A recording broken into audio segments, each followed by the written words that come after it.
Hi welcome to my channel Begum official. ఈరోజు మా ఇంట్లో సండే స్పెషల్ సొట్టల మారి చేపల ఇగురండి. చేపల కర్రీ కూడా అనొచ్చు దాన్ని. అన్ని కర్రీస్లా కాదు, ఇది చేపల పులుసులాగా కూడా ఉండదు, కర్రీలాగా కూడా ఉండదు. దీంట్లో మనం చింతపండు వేయము. చింతపండుకి బదులుగా కొంచెం ఒక 2 నిమ్మకాయలు లేదా ఒక నిమ్మకాయ టేస్ట్ కోసం వేసుకుంటాము.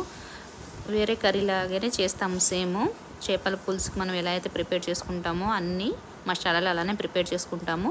కానీ దీంట్లో చింతపండు ఒకటి వేయమండి.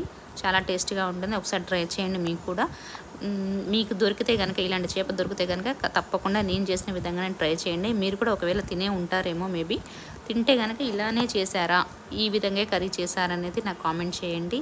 ఇంకా ఇలా కాకుండా ఇంకా ఎలా వెరైటీగా చేయొచ్చో కూడా కామెంట్ చేయండి. ఇంకా మరిన్ని ఐటమ్స్ కోసం, వేరే కర్రీస్ కోసం ఏమైనా కావాలి అంటే మాత్రం కంపల్సరీ నాకు కామెంట్ చేయండి. ఆ కర్రీ ట్రై చేస్తాను చేయడానికి.